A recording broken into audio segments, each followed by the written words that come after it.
Bismillahirrahmanirrahim. Assalamualaikum warahmatullahi wabarakatuh. Alhamdulillahilladzi arsala rasulahu bil huda wa dinil haqq liyuzhirahu 'ala ad-dini kullih walau karihal kafirun. Asyhadu an la ilaha illallah wa asyhadu anna sayyidina Muhammadan 'abduhu wa rasuluh. Allahumma shalli 'ala sayyidina Muhammad wa 'ala alihi wa sahbihi ajma'in.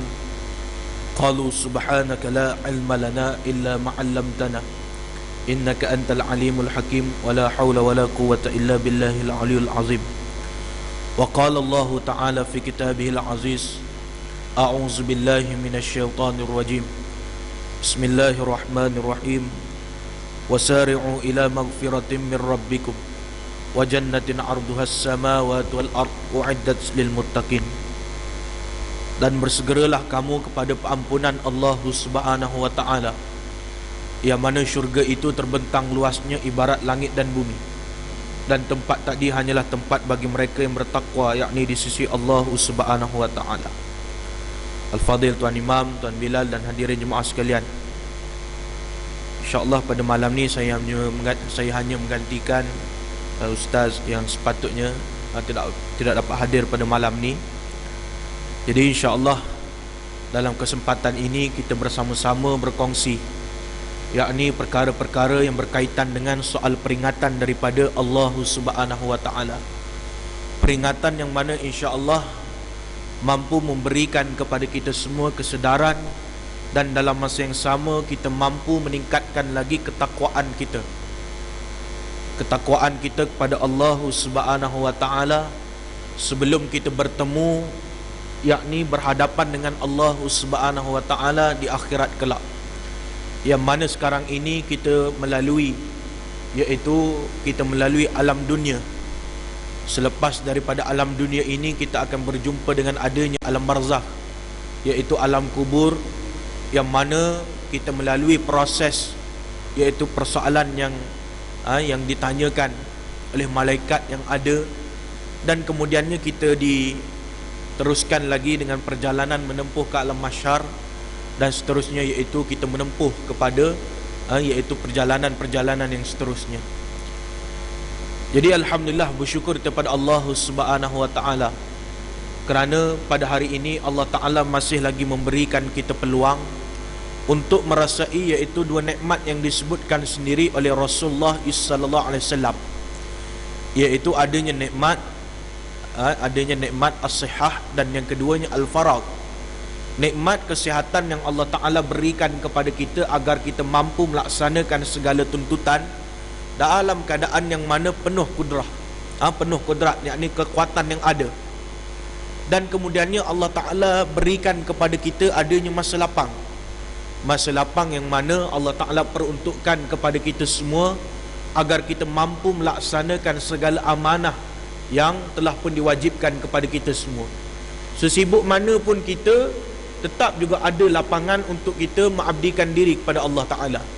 Kalau kita pergi ke sebelah iaitu sebelah Laut Antartika, kalau ikut kajian daripada ulama-ulama yang ada pada hari ini, antaranya Syekh Sokardawi dan Syekh Muhammad Az-Zuhaili. Syekh Muhammad Az-Zuhaili yang mensyarahkan kitab Fiqh Al-Mu'tamad, kitab himpunan daripada kitab mazhab-mazhab Syafi'i yang dihimpunkan menjadi satu kitab Fiqh Al-Mu'tamad. Bila sebut Fiqh Al-Mu'tamad ni, masalah yang berlaku hari ni, orang mazhab Syafi'i dia bergaduh sama-sama khilaf mazhab Syafi'i, sedangkan ulama dah selesaikan dah berdasarkan kepada satu kitab yang nama pun Mu'tamad. Kita tak payah nak bingung, tinggal kita ni nak mengaji je apa yang telah pun disusun oleh para ulama.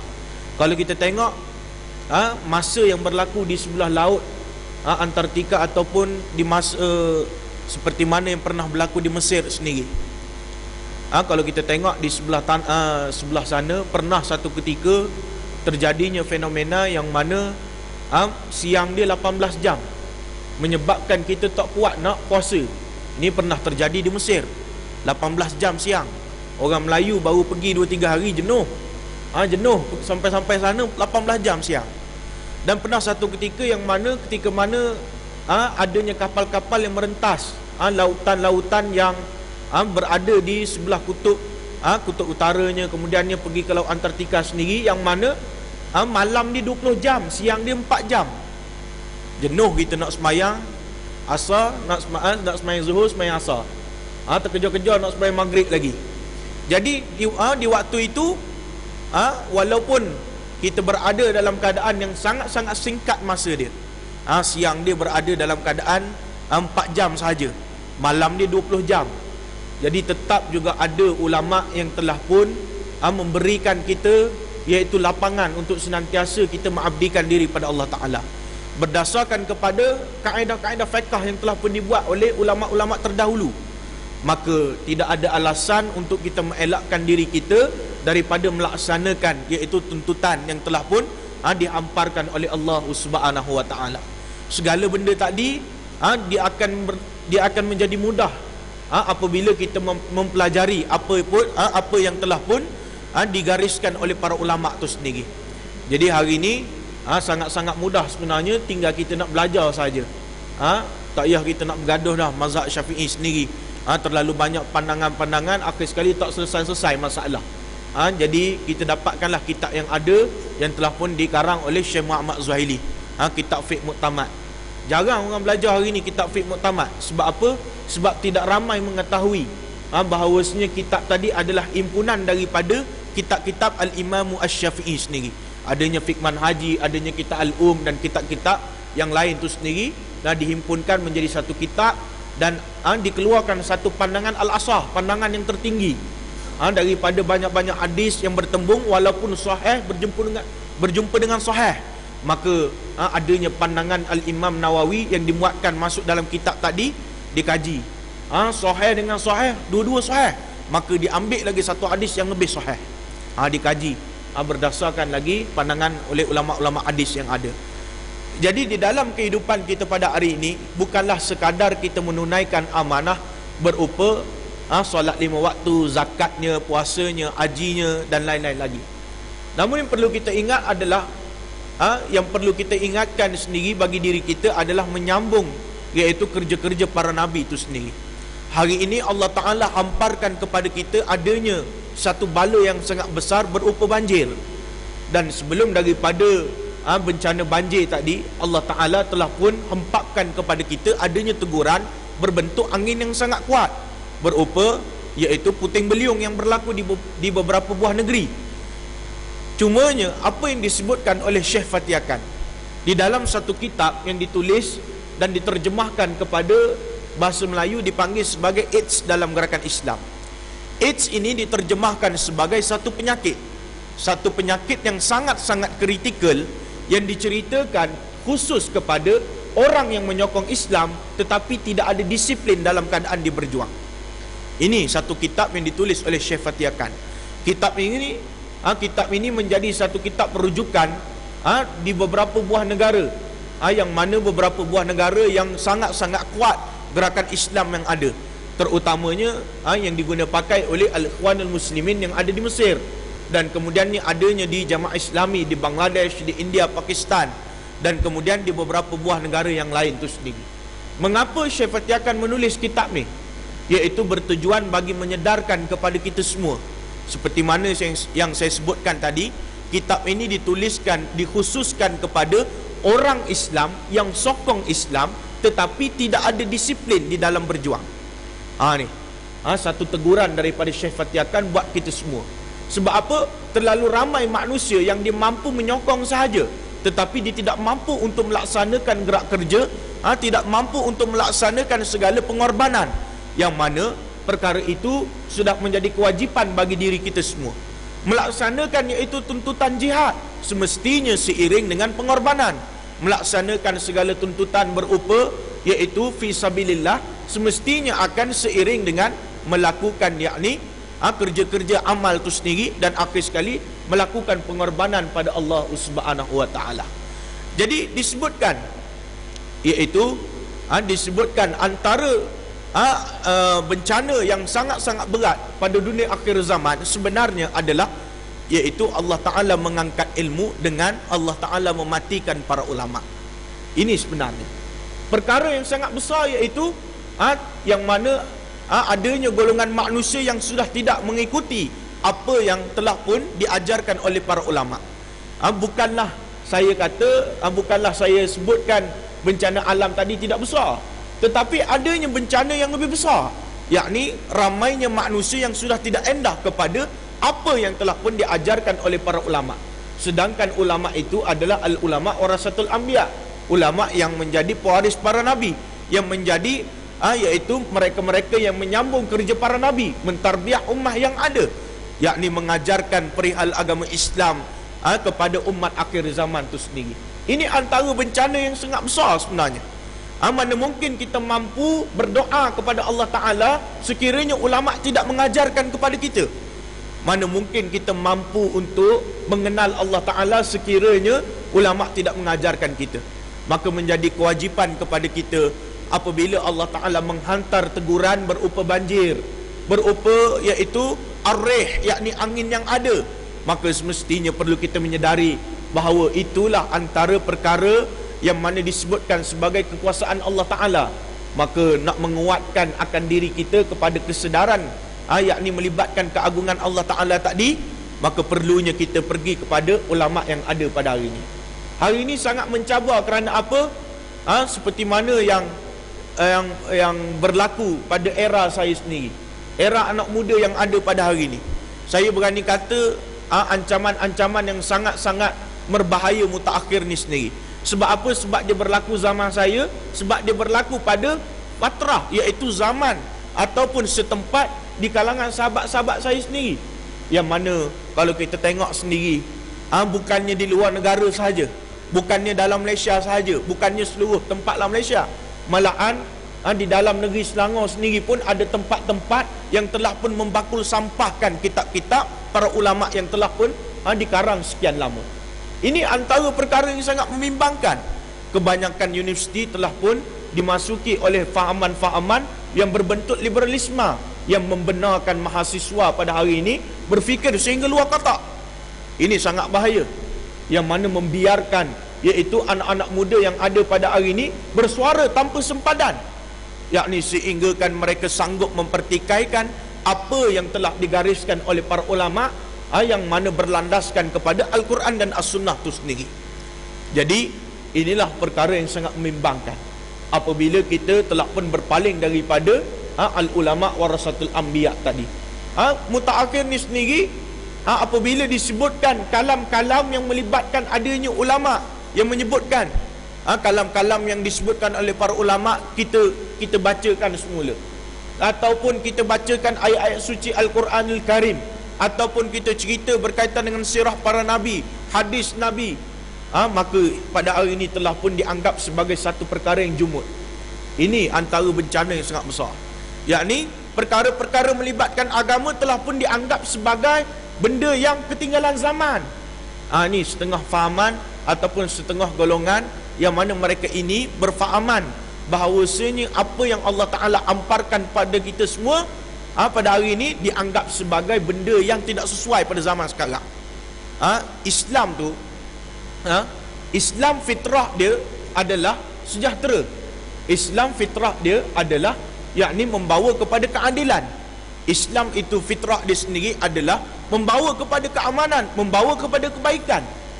Tiba-tiba hari ini orang salahkan Islam. Ni orang Islam sendiri yang menyalahkan Islam. Apabila diperintahkan untuk melaksanakan hukum Islam, mereka mempersoalkan akan Islam. Kita perlu jelas fitrah Islam tadi adalah seperti yang saya sebutkan tadi. Kita minum air teh, teh O. Kita ni tabiat kita memang minum air teh O setiap pagi, tiap petang, tiap malam. Tak. Tiba-tiba kita pergi hospital, doktor kata kita ni kena kencing manis. Doktor kata kita kena kencing manis. Adakah kita nak salahkan gula yang ada, ataupun kita nak salahkan diri kita? Gula fitrah dia manis. Mana mungkin kita mampu menyalahkan gula yang ada? Semestinya kita akan menyalahkan diri kita kerana kita tidak memahami kadar yang sepatutnya diletakkan ke dalam air tadi. Maka begitulah Islam, fitrah dia membawa kepada kesejahteraan. Maka jangan kita salahkan Islam, tetapi kita salahkan diri kita yang gagal yakni untuk memahamkan akan Islam itu sendiri. Islam sama sekali tidak akan membawa perkara yang berupa ketinggalan zaman, tetapi Islam membawa kepada perkara-perkara yang sehinggakan diceritakan sendiri benda yang kita tak tahu, benda yang kita tak nampak. Cumanya perlunya kepada kita beriman kepada Allah Ta'ala dengan sebenar-benarnya. Ni adanya pandangan Allah Ta'ala yang disebutkan dalam Al-Quran, kita boleh fikir ikut logik akal kita. Ada benda kita tak boleh fikir ikut logik akal kita, maka memerlukan kepada yakni keyakinan kita kepada ayat suci Allah Subhanahu wa Ta'ala. Maka seterusnya perlu kita fahami, di dalam kita merentas perjuangan Islam ini, apabila kita bersama dengan para ulama, apabila kita bersama dengan mereka-mereka yang menyambung kerja para nabi ataupun mengikuti apa yang telah pun diajarkan oleh pewaris para nabi tadi, semestinya kita perlu menekankan kepada diri kita juga adalah soal ilmu itu sendiri. Dalam kesempatan ulama yang ada pada hari ini, maka menjadi kewajipan kepada kita untuk menuntut ilmu, yakni menuntut ilmu daripada alim ulama yang ada. Seperti mana yang Rasulullah SAW tekankan sendiri kepada kita, mereka yang menuntut ilmu ini adalah mereka yang bermaruah, mereka yang mana memanfaatkan akal mereka dengan mereka memenuhkan akal mereka, yakni akan adanya ilmu itu sendiri. Wa muru adduhu aqluhu, bermaruah kamu kerana ada akal kamu, akal yakni yang dipenuhi dengan ilmu itu sendiri. Maka menjadi kewajipan kepada kita, sehingga kan Rasulullah SAW sendiri sebutkan kepada kita, kun aliman au muta'alliman au mustami'an au mu'ibban wala takun khamisan fatulli. Jadilah kamu orang yang alim ataupun penuntut ilmu ataupun pendengar ilmu ataupun pencinta ilmu. Jangan jadi puak yang kelima, Rasulullah SAW sebut. Wala takun khamisan, jangan jadi puak yang kelima. Kalau jadi puak yang kelima ini, fatuhlik, maka celakalah kamu. Ini antara yang disebutkan sendiri oleh Rasulullah sallallahu alaihi wasallam itu sendiri. Selepas mana adanya ilmu, maka perlu kita fahami perkara yang kedua, semestinya senantiasa kita diingatkan oleh para asatizah, para ustaz-ustaz yang ada mengajarkan kepada kita, semestinya perlu ada kefahaman. Asy-Syahid As-Albana ditulis satu kitab yang diberi nama sebagai Risalah Ta'lim, kemudiannya yang disusun oleh Syekh Abdullah Khatib itu sendiri. Asy-Syahid As-Albana disusun, iaitu yang dipanggil sebagai rukun bai'ah kepada 10 bahagian. Pada bahagian yang pertama, Asy-Syahid As-Albana letakkan bab al-fahmu, yakni bab faham.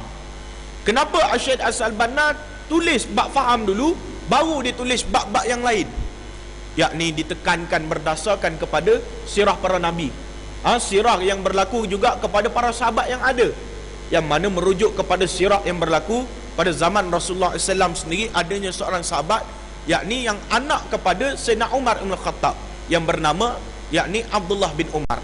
Abdullah bin Umar, dia cuba memahami surah Al-Baqarah selama 9 tahun. Setengah riwayat cerita 8 tahun, 7 tahun. Mengapa dia lakukan sedemikian? Kerana bertujuan bagi memahami segala apa yang terkandung dalam surah tadi. Dalam masa yang sama, dia memahami akan perjuangan itu sendiri berlandaskan kepada ayat-ayat yang ada dalam surah Baqarah. Ini satu bentuk disiplin yang perlu jelas. Janganlah kita mempelajari satu ilmu tadi tergopoh-gapoh sehingga kita nak cepat habis saja. Pernah ataupun tidak kita memulakan diri kita dengan kita mendisiplinkan diri kita membaca ayat Al-Quran, dalam masa yang sama cuba memahami akan apa yang terkandung dalam Al-Quran itu sendiri. Walaupun adanya hadis Nabi SAW yang mengganjarkan kepada kita, bahawasanya menganjarkan kepada kita membaca Al-Quran sendiri mendatangkan iaitu ganjaran yang besar, betul. Tetapi adanya hadis yang lebih lebih tinggi, diambil pandangan dia oleh Al-Imam Nawawi sendiri. Imam Nawawi menyebutkan, dan kemudiannya disebutkan sendiri oleh Asy-Syahid As-Albana, yang mana menekankan perkara yang lebih besar sendiri adalah memahami, iaitu membaca sedikit ayat tetapi faham banyak. Itu lebih baik daripada kita sekadar kita baca sahaja tetapi tidak memahami apa yang terkandung dalam Al-Quranul Karim tadi. Ini soal disiplin. Tapi lebih baik baca juga daripada tak baca terus. Ni. Tak. Tapi dalam konteks kita pada hari ini, kita masyarakat yang mungkin sudah memahami akan Islam tu sendiri. Kita sudah mendekatkan diri kita dengan majlis ilmu kerap kali, kita sudah menghadirkan diri kita bersama dengan jamaah masjid, maka kita kena ada pula bina, iaitu disiplin dalam diri. Tak boleh kita membiarkan diri kita bergerak dalam keadaan tidak adanya disiplin. Tu yang Syekh Fatih akan menyebutkan dalam kitab dia, dalam gerakan Islam, pada bahagian yang belakang sekali, dalam bab muhasabah dan perhitungan diri, yang mana ditekankan iaitu kepada mereka-mereka yang berjuang jalan Allah Ta'ala, cuba disiplinkan diri membaca ayat Al-Quran dalam masa yang sama memahami apa yang terkandung di dalam Al-Quranul Karim tadi. Sehingga kan Abdullah bin Umar dia bacakan ayat-ayat suci Al-Quran pada surah Al-Baqarah tadi sehingga 9 tahun. Bukanlah dia tidak beriman kepada surah-surah yang lain, bukan, tetapi ini soal disiplin. Soal disiplin di dalam memahami akan ayat Allah Subhanahu wa Ta'ala. Dan begitulah juga yang ditekankan oleh Umar Abdul Aziz. Umar Abdul Aziz, kalam dia telah pun dimasukkan ke dalam bab Al-Fahmu pada bahagian pertama kitab Risalah Ta'lim. Yakni Umar Abdul Aziz menyebutkan, ada pun seseorang itu lebih baik di sedikit ilmu tapi dia faham banyak, daripada banyak ilmu tapi tak faham apa benda satu pun. Ni tu sampai satu tahap yang mana Umar Abdul Aziz menekankan sebegitu rupa. Dan kemudian bukti lagi, Syahid As-Al-Banna tekankan kenapa kita kena faham benda yang melibatkan kefahaman, kenapa kita kena belajar bab faham.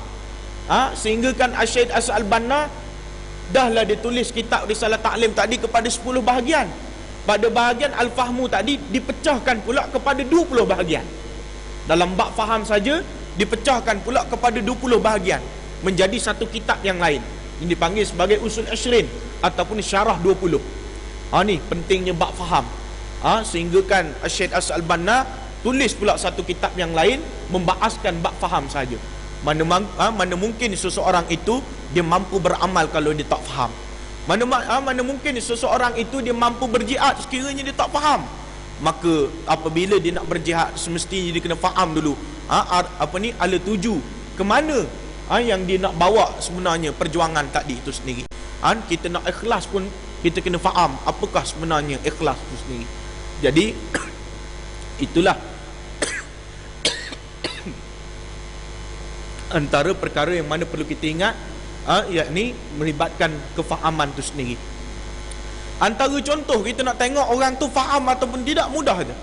Antara contoh nak tengok orang tu faham ataupun tidak dengan ilmu yang dia ada, mudah sahaja. Kita masuk hutan, Kita masuk hutan, niat kita masuk hutan 3 hari. Niat kita masuk hutan 3 hari. Tiba-tiba kita sesat, menjadi perjalanan kita dalam hutan tadi jadi 9 hari. Asalnya pergi 3 hari, tapi oleh kerana sesat, jadi 9 hari duduk dalam hutan. Bekalan makanan pun dah habis, menyebabkan tubuh kita jadi tak kuat. Jadi kita ni ada ilmu. Waktu tu kita ada ilmu. Apa ilmu yang kita ada? Ilmu yang kita ada adalah waktu darurat dibenarkan makan babi. Tapi kalau orang yang faham, mereka tidak akan menganggap bahawasanya mudah untuk makan babi ketika itu. Kerana apa? Sudahlah dia tak larat, macam mana dia nak kejar babi? Nampak benda ni? Nak tengok dia faham ataupun tidak, ilmu dia ada, tetapi nak tengok dia faham ataupun tidak, mana mungkin dia mampu untuk mendapatkan babi yang ada dalam hutan, sedangkan dia berada dalam keadaan tak larat. Ni silap-silap air bulan babi pula kejar dia. Ni tak, kawan tu tak larat, tiba-tiba nak kejar babi. Pelik tu. Ilmu tadi tetap ilmu yang benar, tetapi nak tengok di manakah kefahaman kita tadi, di manakah pelaksanaan dia tadi, nak kena waktu bila. Jadi inilah perkara yang perlu kita hadamkan, soal kefahaman. Jadi yang dimaksudkan tadi sebenarnya lebih kepada bangkai yang telah pun terhidang berdasarkan kepada apa yang disebutkan oleh Syekh Muhammad Zuhaili itu sendiri. Kalau larat silakan, tapi dah tak larat, pelik lah nak kejar tu. Kita pun tahu benda tu macam mana. Larinya laju, benda tu besar daripada kita kadang-kadang, benda tu kuat daripada kita. Jadi kita perlu mahamkan diri kita, cari benda yang lebih mudah daripada tu. Ni bukan kita menidakkan ilmu tadi, tak, kita tidak menidakkan, tetapi kita cuba memahami dalam keadaan sebegitu rupa tadi. Baik, Selepas mana adanya kefahaman, maka perlunya ada akidah. Perlunya ada akidah di dalam perjuangan Islam, memahami akan ketulenan yakni akidah dalam perjuangan Islam. Yang mana kita perlu ingat karamul mukmin dinu, mulianya kamu kerana agama kamu. Ini yang disebutkan oleh Rasulullah SAW sendiri. Mulianya kita sebab kita ada agama, yakni Islam. Al-Islamu ya'lu wa la yu'la alaih. Yang mana Islam itu sebenar-benar agama, yang mana Islam membawa kepada kesejahteraan, Islam yang mana bersifat yakni membawa kepada keamanan pada umat manusia itu sendiri. Jadi perlu kita ingat, apabila kita merentas perjuangan Islam, jangan sesekali kita menggadaikan prinsip kita sebagai orang Islam. Kadang-kadang kita terlalu meraihkan golongan-golongan bukan Islam, sehingga kita menghancurkan prinsip Islam itu sendiri. Ini masalah yang berlaku. Masalah yang berlaku mutaakhir ni sendiri, kita terlalu meraihkan akan kebatilan sehingga menja'annamkan prinsip Islam itu sendiri. Rasulullah SAW sendiri menyebutkan, umirtu an aqulal haq walau kana murran. Aku ditugaskan untuk berkata benar walaupun pahit. Maka walaupun kita diidangkan dengan habuan dunia yang berupa adanya wang ringgit ataupun adanya benda-benda yang lain, dan dalam masa yang sama juga kita diberikan ancaman, maka kita kena ingat baik-baik, tetap juga kita kena berpegang kepada prinsip kita sendiri sebagai orang Islam itu sendiri. Analogi yang paling mudah, apabila kita sudah bersama dengan perjuangan Islam, maka jangan sesekali kita lari daripada Islam itu sendiri. Adanya hadis Rasulullah SAW yang disebutkan di dalam kitab Sahih Bukhari, dan kemudiannya dibahaskan oleh para ulama yang ada, antaranya adanya pandangan daripada Abu A'la Al-Maududi, dan kemudiannya ada pandangan daripada Syekh Mustafa Masyhur, adanya pandangan daripada Syekh Said Hawa, dan adanya pandangan daripada Syahid Asad Al-Banna, Syekh Muhammad Al-Ghazali, dan ulama-ulama yang lain. Yang mana disebutkan, sendiri di dalam kitab-kitab haraki. Kitab-kitab haraki adalah kitab-kitab yang melibatkan soal disiplin di dalam keadaan kita berjuang jalan Allah Ta'ala. Maka kita kena menganggap bahawasanya perjuangan yang kita rentasi ini adalah perjuangan yang sangat panjang perjalanan dia, melalui akan liku-liku yang sangat-sangat getir, melalui akan jalan-jalan yang penuh dengan duri, merentas segala perjalanan tadi dengan adanya alangan, ibtilak, tribulasi ataupun cabaran. Kerana apa? Itulah juga yang dihadapi oleh mereka-mereka yang berjuang sebelum daripada kita. Dan sebelum daripada kehidupan Nabi Muhammad SAW sendiri telah pun dilalui oleh Nabi Musa AS, adanya Nabi Isa AS, adanya Nabi Nuh, dan para Rasul dan para Nabi yang lain. Begitulah juga yang dihadapi oleh Luqmanul Hakim. Antara cabaran yang dilalui oleh Luqmanul Hakim, antaranya iaitu cemuan daripada manusia yang ada di sekelilingi dia. Cerita yang sangat masyhur, tetapi sejauh mana kita nak ambil iktibar, ketika mana Luqmanul Hakim bersama dengan anak dia melalui sebuah pasar, yang mana bersama dengan seekor bagal ataupun diterjemahkan sebagai seekor keldai. Bila mana si ayah naik ke atas keldai tadi, orang pun kata dia ni seorang ayah yang tak sayang anak dia. Dibiarkan anak dia berjalan kaki, tapi sedak-sedak dia je duduk atas tunggangan tadi. Bila mendengar cemuan daripada masyarakat tadi, diturun. Bila diturun, diberi pula anak dia duduk atas. Bila anak dia duduk, orang pun kata anak dia ni biadab sungguh. Dibiarkan ayah dia berjalan kaki, tapi sedak-sedak dia je duduk atas tunggangan tadi. Bila mendengar perkara tadi, dua-dua naik atas keldai tadi. Dua-dua naik. Bila dua-dua naik, orang pun kata, dorang ni tak kesian langsung kepada binatang ni. Dorang tu dah besar, tunggangan tadi kecil. Dorang ni tak ada langsung belah kasihan. Bila dengar perkara tadi, dua-dua turun. Bila dua-dua turun, orang pun kata, bodohnya dorang ni, ada keldai tak nak naik. Ni. Ini perkara yang berlaku kepada Luqmanul Hakim. Akhir sekali Luqmanul Hakim menyimpulkan apa yang telah pun dilalui oleh dia sendiri. Luqmanul Hakim menyatakan, yakni mulut manusia kita tak boleh nak tutup. Mulut manusia kita tak boleh nak tutup. Yang penting kita tetap bersama dengan kebenaran. Kadang-kadang ada benda yang memang dah betul pun, tapi kadang-kadang tetap juga dicemuh oleh masyarakat yang ada. Kerana apa? Kerana inilah antara ujian yang dihadapi, yakni oleh mereka-mereka yang berjuang jalan Allah Subhanahu wa taala. Tidak ada yang mudah untuk kita mencapai kemenangan pada Allah Subhanahu wa taala. Tidak ada yang mendatang kepada kita bergolek begitu sahaja tanpa adanya usaha daripada diri kita sendiri. Khalid ibn Walid antara sahabat yang sangat hebat. Khalid ibn Walid pun dia bertungkus lumus untuk mencapai yakni mati di jalan Allah Ta'ala, mati syahid. Itu pun Allah Ta'ala tidak mengizinkan dia mati dalam keadaan dia mengangkat senjata. Bukanlah bererti dia seorang sahabat yang dipinggirkan oleh janji Nabi, bukan. Tetapi pengiktibaran adalah nak berikan kepada kita semua, itu adalah orang yang bertungkus lumus mengejar kemenangan, mengejar redha Allah Ta'ala. Tetapi tiba-tiba kita orang yang mana enggan bekerja kerana Islam, tiba-tiba nak mati syahid tadi. Sememangnya perlu kita ingat, yang penting adalah niat kita sendiri. Tetapi tidak akan terjadi begitu sahaja sekiranya tidak ada usaha daripada diri kita. Kena ada usaha. Soal menang ataupun kalah itu adalah kerja Allah Ta'ala. Yang penting kita tetap istiqamah bersama dengan kebenaran, istiqamah di dalam melaksanakan segala tuntutan yang telah pun diamanahkan oleh Allah Subhanahu wa taala. Jadi berbalik kepada perkara yang melibatkan akidah itu sendiri, perlu kita ingat kita diibaratkan sebuah yakni sebuah pelayaran. Satu pelayaran yang menuju kepada redha Allah Subhanahu wa taala. Pelayaran yang menuju kepada satu daratan ataupun kepulauan yang kita anggap perjalanan tadi menuju kepada redha Allah Subhanahu wa taala. Tatkala bahtera tadi dipukul ombak, menyebabkan orang yang ada di atas bahtera tadi menjadi mabuk. Kerana apa? Kerana mabuk disebabkan yakni disebabkan dengan pukulan ombak yang kuat, maka menyebabkan orang yang berada di atas bahtera tadi mabuk. Walaupun mabuk, jangan terjun daripada bahtera tadi. Ini berdasarkan kepada hadis Nabi SAW yang termaktub di dalam Sahih Bukhari. Walaupun kita dipukul ombak begitu kuat sehinggakan kita mabuk di atas bahtera tadi, jangan kita terjun daripada bahtera tadi.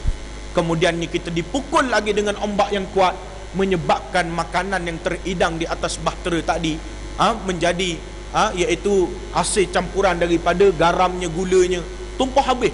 Orang tu dia masak tumpah habis.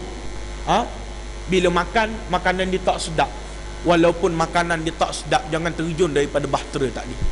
Sehinggakan digambarkan sendiri, walaupun perjalanan dia memakan masa yang lama, sehinggakan ada yang bertanya, mengapakah perjalanan kita, pelayaran kita tidak sampai kepada daratan yang ada. Walaupun perjalanan dia terlalu jauh, walaupun perjalanan dia terlalu kuat berhadapan dengan cabaran, walaupun perjalanan dia terlalu jauh sehinggakan makan masa yang lama, tetap juga kita perlu menjadi golongan yang sabar. Ya ayyuhallazina amanu sabiru wasabiru warabitu. Kena jadi golongan yang sabar, dan dalam masa yang sama kita kuatkan akan kesabaran tadi. Kita serahkan yakni masa tadi kepada Allah Subhanahu wa taala. Yang penting adalah kita kuatkan diri kita bagi mengekalkan diri kita istiqamah bersama dengan jalan yakni menuju kepada redha Allah Subhanahu wa taala itu sendiri. Ini perkara yang perlu kita ingat. Kebenaran walaupun kita nampak seolah-olah hampir kepada penghujungnya, namun kebenaran itu pasti tidak akan terhapus. Walaupun kita lihat kebatilan tadi seolah-olah berleluasa dan menjadi satu kuasa yang besar di atas muka bumi ini, namun kita perlu ingat ia tetap juga akan terhapus satu hari nanti. Wallahu mutimmu nurihi 'alal kafir. Yang mana Allah Ta'ala itu sendiri, yang mana orang kafir itu sendiri tidak akan berjaya memadamkan cahaya Allah Subhanahu wa taala. Tidak ada manusia yang mampu memadamkan cahaya matahari, apatah lagi yakni memadamkan cahaya Allah Subhanahu wa taala. Cahaya Islam, sinaran Islam yang ada, yang mana yang penting adalah kita tetap istiqamah di dalam perjuangan Islam itu sendiri. Kena banyak sabar-sabar, dan dalam masa yang sama kita kena tetap melaksanakan segala tuntutan. Jangan kita tunggu begitu sahaja. Bila Islam menang, barulah kita datang pada Islam. Bila Islam kalah, kita lari. Tak boleh.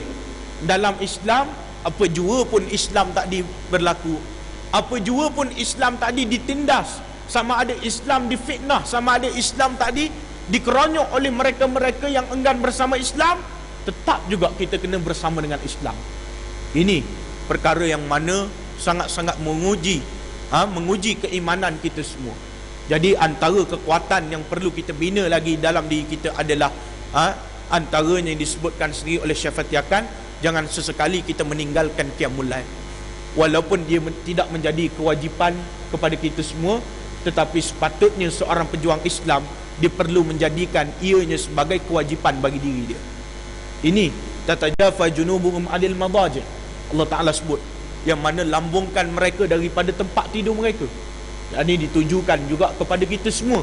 Kita kena lambungkan diri kita daripada tempat tidur kita apabila Allah Ta'ala memberikan kita peluang untuk beribadat di waktu malam, yang disebutkan sendiri oleh Syekh Ali As-Sabuni yang mengarang kitab Safa At-Tafasir, dan kemudiannya yang disebutkan juga oleh Al-Imam Jalaluddin As-Sayuti yang mengarang kitab Lubabun Nuqulu fi Asbabun Nuzul, dan ramai lagi ulama-ulama yang lain. Mereka menyebutkan sekiranya kita pada waktu malam sebelum tidur kita baca doa pada Allah Ta'ala, minta agar Allah Ta'ala bangunkan kita di waktu malam, di awal pagi esoknya.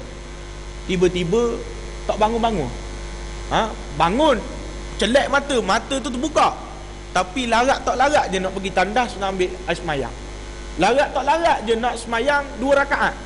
Maka diingatkan kita kepada oleh para ulama tadi, walaupun kita tidak ada daya untuk solat 2 rakaat, nak pergi ambil semayang pun tak larat, paling kurang ketika mana mata kita terbuka tadi, paling kurang berdoalah walaupun keadaan kita dalam keadaan terbaring tadi. Walaupun terbaring, yang penting sekali tetap juga kita berdoa pada Allah Subhanahu Wa Taala tadi. Jangan tinggal, paling kurang lah tu. Tapi sebaik-baiknya kita cuba kuatkan lagi diri kita untuk lakukan ibadat-ibadat yang lain tu sendiri. Solat 2 rakaatnya, solat tahajudnya, solat taubatnya, solat ajatnya, ataupun kita baca Qurannya sendiri, memahami akan ada apa yang terkandung dalam Al-Quran Al-Karim itu sendiri, dan banyak lagi berzikir di awal pagi tadi, dan banyak lagi amalan-amalan yang lain. Inilah yang disebutkan kanu qalilam ma la yahja'un, yang mana sedikit mereka ini tidur. Ya azan.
Sama sikit lagi. Jadi Allah Ta'ala sebutkan kanu qalilan ma yahja'un, yang mana mereka ini sedikit sekali tidur mereka. Yang dimaksudkan adalah mereka-mereka yang banyak beramal kepada Allah Ta'ala, menjalankan segala tuntutan, sehingga kan mereka mampu untuk mengorbankan segala tidur mereka. Mereka korbankan diri mereka semata-mata untuk melaksanakan segala tuntutan yang telah pun diamanahkan oleh Allah Subhanahu wa Ta'ala itu sendiri.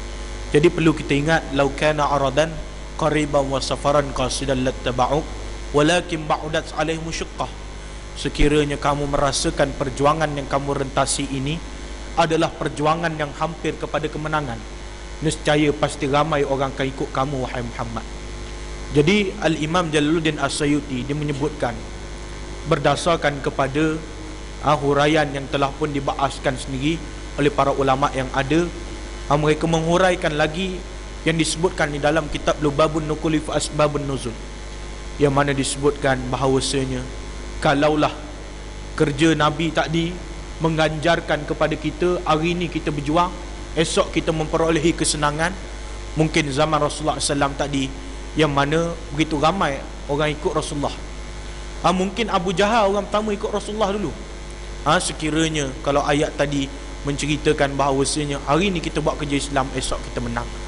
Jadi sebagai kesimpulan yang terakhir di sini adalah perlu kita ingat menjadi kewajipan kepada diri kita untuk senantiasa bekerja bersama dengan Islam. Jangan lari daripada Islam, walaupun susah, walaupun berada dalam keadaan bagaikan di hujung tanduk, seolah-olah hampirnya lenyap, namun kita perlu ingat tetap juga kita kena bersama dengan Islam. Cemuhan manusia itulah sunnah yang dihadapi oleh Rasulullah SAW. Soal yakni manusia-manusia yang menentang akan kebaikan, ikut mana pun segala itu adalah cabaran di dalam keadaan kita berjuang. Tidak ada yang datang bergolek begitu sahaja. Semuanya itu akan bermula, akan mengiringi bersama dengan pengorbanan. Apapun kena bersedia melakukan pengorbanan.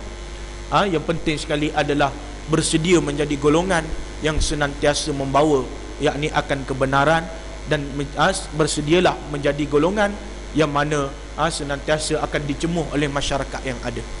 Perlu kita ingat, umirtu an aqulal haqq walau kana murran, yang mana aku ditugaskan untuk berkata benar walaupun pahit. Kadang-kadang ada manusia bukannya dia tak faham, dia faham, tapi benda ni dah cerita dah zaman Nabi Musa AS, berdasarkan kepada peristiwa yang berlaku di zaman Nabi Musa AS, bila mana Nabi Musa memerintahkan kepada golongan Bani Israel untuk sembelih seekor lembu. Macam-macam alasan, macam-macam soalan yang ditanyakan. Bukannya tak faham, tapi bertanya kerana apa? Kerana mengingkari akan apa yang telah pun disuruh oleh Nabi Musa AS itu sendiri. Dan kemudiannya apa yang berlaku pada zaman Nabi Musa itu berlaku juga pada zaman kita sekarang, yang mana begitu ramai manusia yang dia tahu benda tadi betul. Begitulah juga yang mana zaman Nabi Musa AS tadi, mereka mengetahui akan ganjaran yakni berupa ganjaran yang sangat besar, yang mana tak kala mereka diperintahkan untuk berjihad di kota Palestin, tapi akhir sekali ramai yang enggan. Walaupun mereka ni tak ikut apa yang telah pun diamanahkan, tapi tetap juga Allah Ta'ala memberikan peluang kepada mereka merasai, iaitu adanya nikmat al-manna was-salwa, hidangan daripada syurga Allah Ta'ala. Begitulah juga kita yang ada pada hari ini. Begitu ramai orang yang enggan kepada hukum Islam, begitu ramai orang yang enggan kepada pengajaran Islam, tetapi tetap juga Allah Ta'ala berikan kesenangan pada mereka. Kadang-kadang orang yang dia ni tak cintakan Islam, tapi lebih kaya daripada orang yang cintakan Islam. Kadang-kadang orang tadi dia tak solat, tapi lebih kaya daripada orang yang solat. Ini antara perkara yang disebutkan oleh ulama yang mengarang kitab Salafus Saleh, antaranya Al-Imam Mawardi sendiri. Inilah yang dikatakan sebagai Al-Jannatul Ajilah, syurga yang disegerakan. Syurga yang disegerakan ni Allah Ta'ala nak bagi orang kafir pun boleh, Allah Ta'ala nak bagi orang yang bukan Islam pun boleh. Yang mana syurga ini adalah syurga yang disegerakan kepada siapa-siapa. Orang yang enggan kepada Islam pun Allah Ta'ala bagi. Yang penting adalah kita inginkan adalah syurga yang kekal abadi, yakni yang adanya di akhirat kelak, yang mana penghujungnya kita ini adalah tak kala kita menghadap Allah Subhanahu wa taala. Jadi segala apa yang terhidang di atas muka bumi ini hanyalah sementara. Jadi kesimpulan seterusnya adalah sabar banyak-banyak di dalam kita melaksanakan segala tuntutan ni. Yang mana yang penting sekali kita binalah kekuatan dengan kita bangun malam, dengan kita sumbangkan apa yang kita ada kepada tabung-tabung kebajikan ataupun tabung-tabung Islam tu sendiri. Bantulah mereka-mereka yang berjuang jalan Allah Ta'ala. Dalam masa yang sama, jangan kita lari daripada medan perjuangan Islam. Kalau kita lari pun tak mengapa. Kalau kita tak bersama dengan Islam pun, Islam ni tidak akan lemah. Islam tak akan lemah walaupun kita enggan bersama dengan Islam. Walaupun tak ramai bersama dengan perjuangan Islam, tak mengapa. Sebab janji Allah, wa yastabdil qauma ghayrukum wa la tadurruhu syai'a wallahu ala kulli syai'in qadir. Allah Ta'ala pasti akan menggantikan satu kaum dengan kaum yang lain. Jadi tak ramai pun tak apa. Lagipun dah sebut dah dalam Al-Quran, walau a'jabatkum kasratukum ilal akhir ayat. Allah Ta'ala menceritakan satu ayat berdasarkan kepada, iaitu dimulakan dengan wa yaumah Hunain, cerita yang berkaitan dengan perang Hunain. Dan kemudian adanya ulama tafsir yang menafsirkan lagi berdasarkan kepada peperangan yang berlaku seperti perang Badar dan perang-perang yang lain. 313 menentang 1000 orang. Kemenangan tadi diperolehi kerana apa? Kerana keimanan, kerana tarbiyah umat Islam itu sendiri, bukannya kerana jumlahnya yang begitu ramai. Begitulah juga ketika mana Sultan Muhammad Al-Fatih dia menentang mereka-mereka yang enggan bersama dengan Islam. 250,000, setengah kitab cerita menentang 500,000 orang. Ini perkara yang pernah berlaku. Dan begitulah juga tentera Salahuddin Al-Ayyubi, dan begitulah juga yang berlaku di Sudan satu ketika dahulu. Dan benda yang juga pernah berlaku di Pakistan ketika mana era Pakistan yang pernah diserang oleh mereka-mereka yang ada datang daripada bumi Amerika Syarikat itu sendiri. Ini antara sejarah pembuktian yang mana pernahnya Islam menang, bukannya kerana kuantiti itu ramai sahaja, tetapi terbukti kerana yakni keimanan, kerana kekuatan umat Islam yang terhasil daripada tarbiyah Al-Quran Al-Karim dan tarbiyah As-Sunnah Rasulullah SAW. Jadi saya rasa cukup sekadar saja dulu. InsyaAllah segala yang disampaikan ini mampu menjadi pengiktibaran kepada diri kita semua, mampu memberikan pengajaran kepada kita semua. InsyaAllah Allah Ta'ala akan berikan kepada kita semua kekuatan, dan dalam masa yang sama diberikan yakni rezeki yang melimpah ruah, dan kemudiannya kerahmatan pada Allah Ta'ala itu sendiri. Wallahu alam. Wassalamualaikum warahmatullahi wabarakatuh.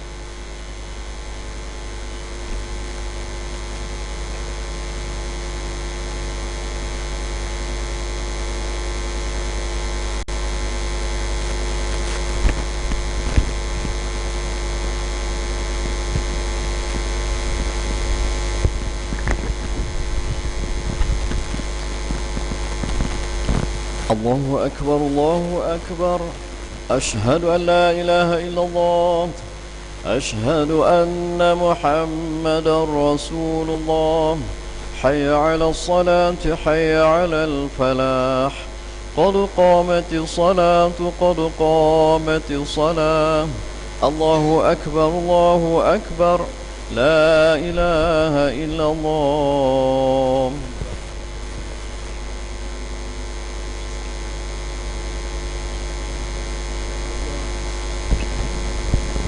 Istaqimu a'tadilu rahmatullah. Rapatkan saf, betul-betulkan saf. Samakan tumit kaki, rapatkan bahu.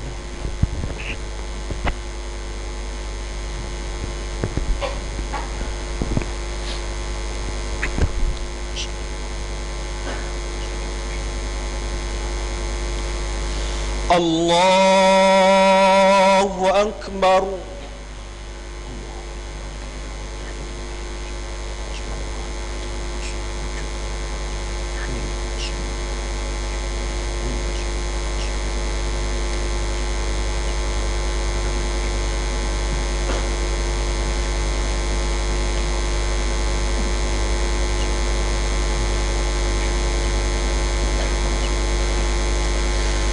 Bismillahirrahmanirrahim.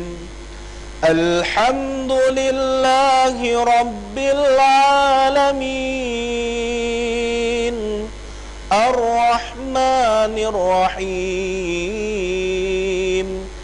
مالك يوم الدين إياك نعبد وإياك نستعين اهدنا الصراط المستقيم صراط الذين أنعمت عليهم غير المغضوب عليهم ولا الضالين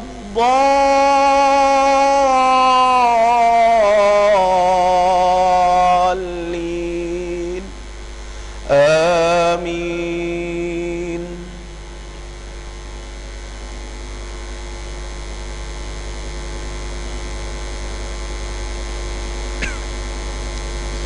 بسم الله الرحمن الرحيم لإيلاف قريش إيلافهم رحلة الشتاء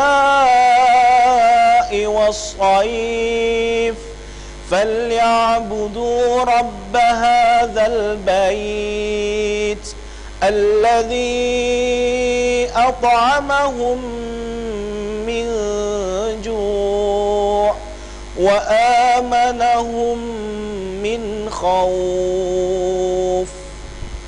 الله أكبر.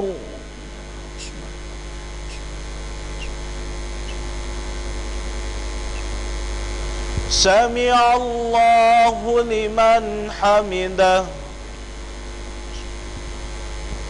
الله أكبر.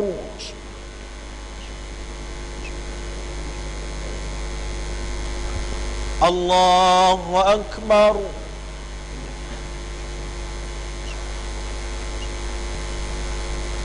الله أكبر.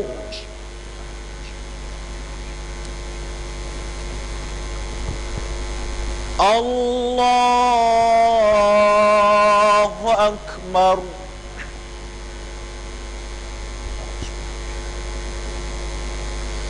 بسم الله الرحمن الرحيم الحمد لله رب العالمين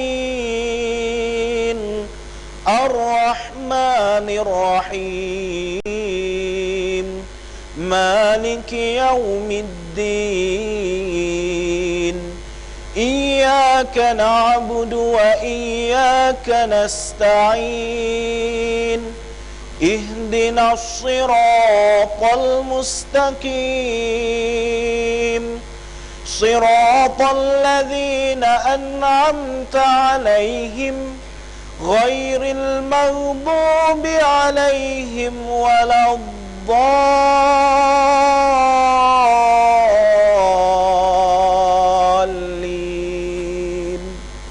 آمين.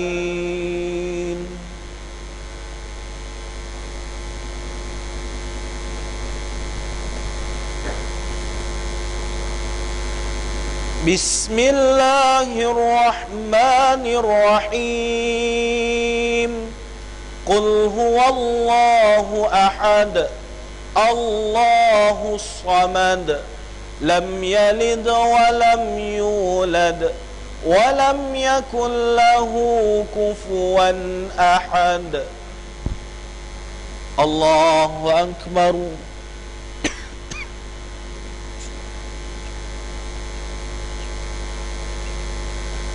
سمع الله لمن حمده. الله أكبر.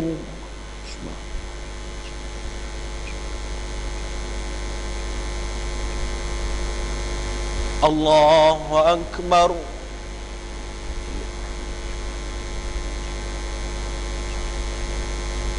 الله أكبر.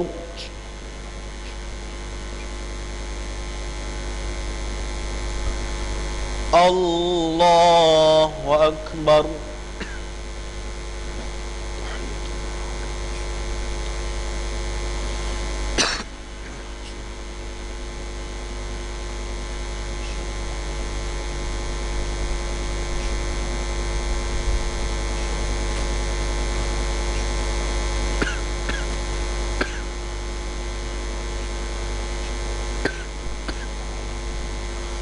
Allahu Akbar.